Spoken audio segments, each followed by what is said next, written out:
വിവരിച്ചപ്പെട്ട പോയി കിടക്കുക. ആ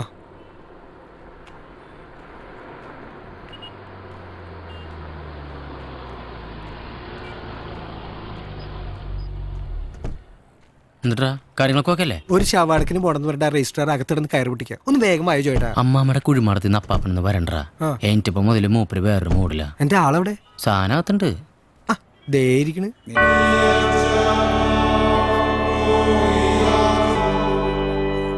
ഈ പ്രാർത്ഥന എമ്മടിക്ക് അങ്ങനെ പോട്ടാ.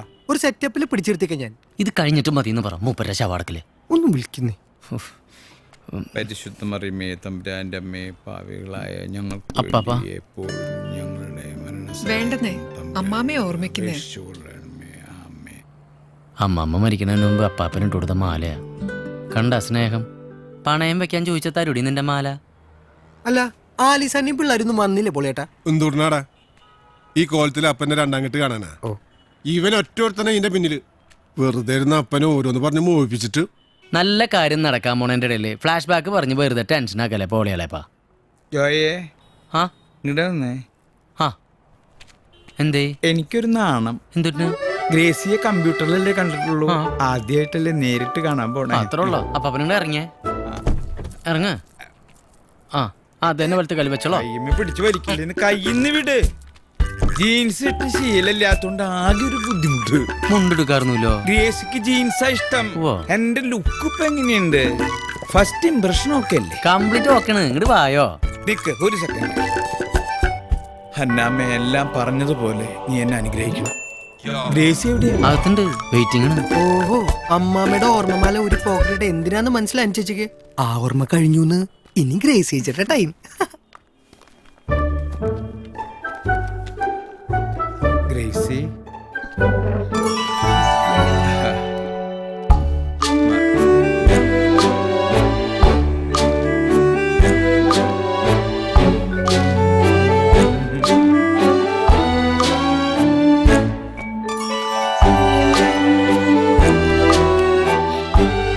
നാടകം കളിക്കാണ്ട് വന്ന് ഒപ്പിടണ്ട. ആരൊക്കെ സാക്ഷികള്? എന്താ റൈസാളെ പറയണേ?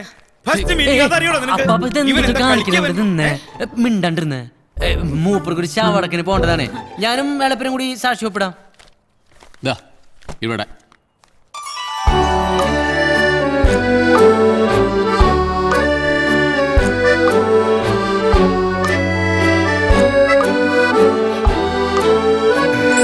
എന്തൊരു സുഖ.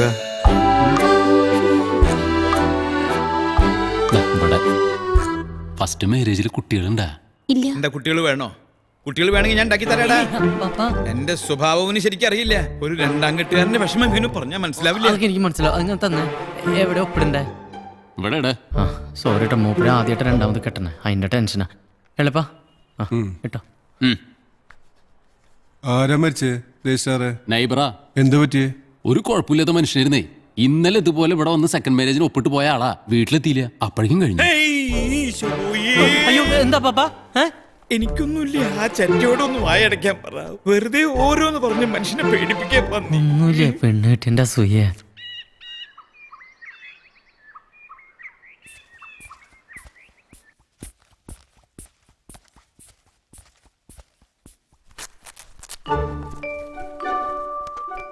എനിക്ക് കുഴപ്പമൊന്നുമില്ല.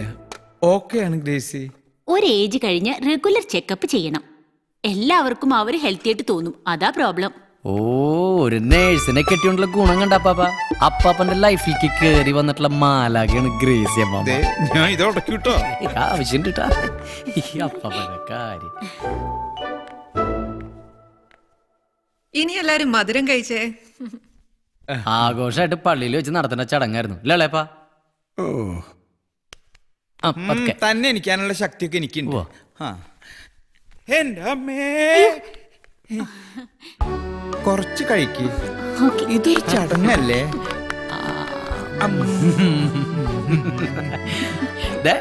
നോക്കിയാ, ഇത് പൂരപ്രാന്തനാട്ടാ. നിങ്ങള് സൗത്ത് ആഫ്രിക്കയിൽ പോയി കഴിഞ്ഞാൽ ഏറ്റവും കൂടുതൽ മിസ് ചെയ്യാൻ പോണ നമ്മുടെ തൃശ്ശൂർ പൂരമായിരിക്കും അല്ലേ പാപ്പാ? അപ്പാ എന്നാ പിന്നെ ഞങ്ങൾ ഇറങ്ങിക്കോട്ടെ. കടയിൽ നല്ല തിരക്കുള്ള സമയ. ആ കടയിൽ നല്ല തിരക്കാണെങ്കിൽ നിങ്ങൾ വേഗം ഇറങ്ങിപ്പോക്കോളൂ. പോട്ടറാ. ശരിയെന്നാ. നിനക്കും നല്ല തിരക്കുണ്ടെങ്കിൽ വേഗം ഇറങ്ങിപ്പോക്കോളൂ. ഏയ് ഒരു തിരക്കില്ല. ജോയ് എനിക്ക് ഓഫീസ്. ആ കുട്ടിക്ക് നല്ല തിരക്കുണ്ട്, അപ്പൊ പിന്നെ ഇറങ്ങി പോകുന്നല്ലേ നല്ലത്. ശരിയെന്നാ, ഹാപ്പി മാരീഡ് ലൈഫ് ഇട്ടാ. പോയിച്ചു വരാം. ശരി അപ്പാപ്പ. ഓ ശരി. പിശാചുക്കള് പോയി. ഹോളിയളപ്പനെ സംഭവം പിടിച്ചിട്ടില്ലേട്ടാ. വയസ്സാവരുടെ ഫീലിങ്സ് മനസ്സിലാക്കാൻ ഇവിടെ ആർക്കും ടൈമില്ലല്ലോ. നമ്മളെന്തായാലും അപ്പാപ്പന്റെ കൂടെയാടി. അവസാന കാലത്ത് അപ്പാപ്പനെ നോക്കിയെന്നും പറഞ്ഞ് തറവാട് വീട് ഒറ്റയ്ക്ക് അടിച്ചെടുക്കാനുള്ള പരിപാടിയാണ് എളപ്പന്. അത് ഞാൻ സമ്മതിക്കില്ല. ഇതിപ്പോ അടുത്ത മാസം അമ്മാമ്മയുടെ കൂടെ അപ്പാപ്പൻ സൗത്ത് ആഫ്രിക്കയ്ക്ക് പോകും. അപ്പൊ വീട് ഭാഗം വെക്കണ്ടേ. എന്റെ കർത്താവേ, തൃശ്ശൂര് മാത്രം ജീവിച്ചാ പോരാ, ലോകം മുഴുവൻ കാണണമെന്ന് പറഞ്ഞ അപ്പാപ്പനെ കൊണ്ട് ഈ പണിയെല്ലാം ചെയ്യിപ്പിച്ചത് ഇതിനായിരുന്നല്ലേ? പിന്നല്ലാണ്ട്. നിന്നെ കെട്ടി പോലത്തെ ഒരു അബദ്ധം ഇനി ഞാൻ ചെയ്യില്ലേട്ടാ. പണി പാൽവെള്ളത്തിലാ.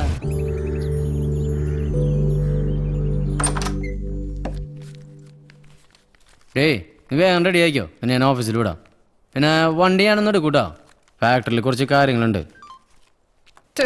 ഞാൻ ചേഞ്ച് ചെയ്തിട്ട് വരാവേ.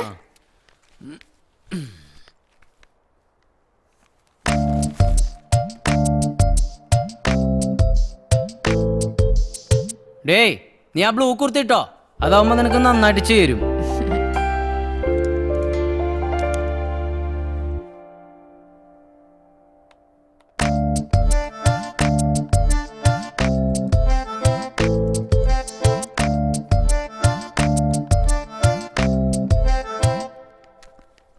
ഹായ്, ഞാൻ പറഞ്ഞില്ലേ നന്നാവുന്ന്. ഗംഭീരായിട്ടുണ്ടീ.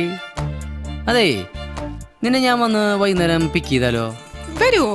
പിന്നെന്താ, വരൂലോ. കളർ വെച്ചിട്ടുണ്ടാ നീ? അതെ, ഒരു ടെമ്പററി അഡ്ജസ്റ്റ്മെന്റ് ആയിട്ട് നിന്റെ അക്കൗണ്ടിൽ നിന്ന് ഒരു 5,000 മണീസ് ഞാൻ ട്രാൻസ്ഫർ ചെയ്തിട്ടുണ്ട് കേട്ടാ. എന്നതാ ജോയ് ഇത്? വാടക കൊടുക്കാൻ വെച്ചിരുന്ന പൈസ അത്. കോട്ടയത്ത് നിന്ന് വന്നിട്ട് ഇത്ര നാളായി, ഇപ്പോഴും എന്നതാ ജോയ് ചെയ്ത്. തമാശ കള ജോയ്. നിക്ക്, ഈ വാടക 1-ാം തീയതി കൊടുത്താ പോരെ, അതിനു മുമ്പ് തിരിച്ചു തരാന്ന്. നോക്കിയേ, ഫാക്ടറിയിൽ കൂലി കൊടുത്തിട്ടില്ല. അപ്പൊ ഇതിനായിരുന്നു ഈ കള്ള സ്നേഹം അല്ലേ? ദേ, എന്റെ സ്നേഹത്തിന് മാത്രം നീ ചോദ്യം ചെയ്യരുതിട്ടാ. നമ്മള് ഇന്നോവേറ്റീവായിട്ട് ചില കാര്യങ്ങൾ ചെയ്യുമ്പോ ബിഗിനിങ് സ്റ്റേജിൽ ചില ബുദ്ധിമുട്ടുകളൊക്കെ ഉണ്ടാവും. ഇപ്പൊ നമുക്കൊരു ടഫ് പീരീഡ് ആണ്. ബട്ട് വൺ ഡേ വരും. നീ നോക്കിക്കോ മോളെ, നമ്മുടെ പുണ്യാളൻ അഗർബത്തീസ് ക്ലിക്ക് ആവും. ഇത് ഞാൻ കൊറേ ആയി കേട്ട് തുടങ്ങിയിട്ട്. ബാങ്കിൽ നിന്ന് കുര്യൻ സാർ വിളിച്ചിരുന്നു ഇന്നലെ. ജോയ് വിളിച്ചിട്ട് ഫോൺ എടുക്കുന്നില്ല എന്ന് പറഞ്ഞു. അയാൾ ആള് ശരിയല്ലടി. 4 വട്ടത്തെ EMI മുടങ്ങിയെന്നും പറഞ്ഞ് 40 വട്ടം വിളിക്കും. വൃത്തിയാട്ടവൻ. മനുഷ്യരെ കഴിഞ്ഞാൽ ഒരു സപ്പോർട്ടൊക്കെ വേണ്ടേ, നീയൊക്കെ തരണ പോലെ. സാറിനെ ചെന്നൊന്ന് കണ്ടേക്ക്. അപ്സെറ്റ് ആയിട്ടാ വിളിച്ചിരുന്നേ. സാറിന് റിസ്ക് തന്ന ലോണല്ലേ? കണ്ണാടി വീട് ജോയ്, എനിക്ക് പോവാൻ ലേറ്റ് ആയി. ഇതൊക്കെ ഇന്നോവേറ്റീവ് ആയിട്ടുള്ള കാര്യങ്ങൾ. മാസായിട്ടാ. അപ്പാപ്പന്റെ കെട്ടൊക്കെ കഴിഞ്ഞ? അതൊക്കെ ഗംഭീരായിട്ട് കഴിഞ്ഞു. ജോയിയുടെ ചന്ദനത്തിന് സംഭവം കൊള്ളാട്ടാ. നല്ല മണം, കത്തിച്ചവൻ ഒറ്റ കൊതുവില്ല. അതാണ് നമ്മളെ അമ്മാതിരി ടെക്നോളജി അല്ലേ പിടക്കണ ശാന്തേച്ചിയെ. എന്നാ ഒരു 5-6 പാക്കറ്റ് ഇങ്ങനെ കൊണ്ടാ ജോയിയെ, വീട്ടുകാർക്കൊക്കെ കൊടുക്കാലോ. അയ്യോ, കുറച്ച് ദിവസത്തെ ഡിലേ വരൂട്ടാ. കാരണം റോ മെറ്റീരിയലിന് ചെറിയൊരു ഷോർട്ടേജ് ഉണ്ട്. ദേവസായിട്ടുള്ള കേസ് തീർന്നിട്ടില്ലല്ലോ. ശരി, എന്നാ പിന്നെ വൈകിട്ട് കാണാട്ടാ. കാണാപ്പോ. എന്താ ഈ റോ മെറ്റീരിയൽസ്?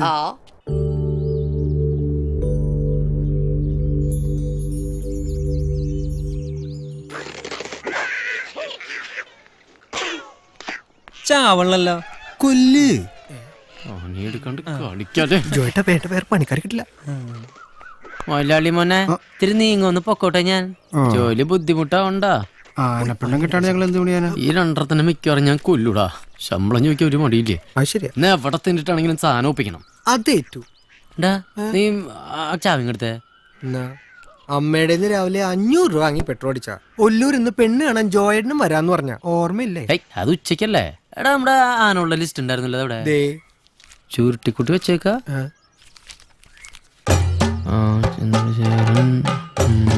പരമേശ്വരൻ, കുടുംബനായര്. ഇയാളും ചത്തില്ലാവോ? ഇതെന്തൊട്ട് തേങ്ങയുടേത്? തൃശ്ശൂരിൽ ഒറ്റ പുതിയ ആനമലയാളിമാർ ജനിക്കണല്ലേ. ഇനി മറ്റുള്ള അടുത്തൊക്കെ പോയി കഴിഞ്ഞാൽ നല്ല പെട കിട്ടും. Gift of God. മാഷ്ക്കും ടീച്ചർക്കും ഇപ്പോഴും നിന്നെ ഒരു ഗിഫ്റ്റ് ആയിട്ടാ തോന്നണേ. ജോയേട്ടാ, 16 കൊല്ലം കാത്തിരുന്നുണ്ടായ പൊൻകുഞ്ഞ ഞാൻ. അതേ തൊട്ട് കളിക്കണ്ട. പൊൻകുഞ്ഞ് വണ്ടിക്ക് കയറ്, വെയിലടിച്ച കരിങ്കുഞ്ഞാവും. ഞാൻ എടുക്കണോ ജോയേട്ടാ? ഒരു സ്ഥലത്ത് നിനക്ക് ഒരു വെയിറ്റ് ഉണ്ടാവും. അതൊക്കെ ഓൾഡ് ഫാഷനല്ലടാ. നമ്മുടെ നടൻ മമ്മൂട്ടി ചുള്ളൻ, പുള്ളി വരെ സെൽഫ് ഡ്രൈവിംഗ് ആണ്. ഡ്രൈവർ പിണ്ടിട്ട പോലെ അടുത്തിരിക്കും. നീ കേറിയേ ഉണ്ണിയാളാ വണ്ടി ബാക്ക് എടുത്ത് വിറ്റാളെ കൊന്നാലോടാ. ഒരു ദരിദ്രവാസി മുതലാളി വന്നിരിക്കുന്നു. നീ ഇങ്ങോട്ട് വായോ, പണിയൊന്നുമില്ലാണ്ട് വെറുതെ ഇരിക്കാനേ. ഇത് നിയമസഭ ഒന്നുമല്ലല്ലോ. ഇനി വേറെ സ്ഥലത്ത് ചെന്നാ പണിയെടുക്കേണ്ടി വരുവോ?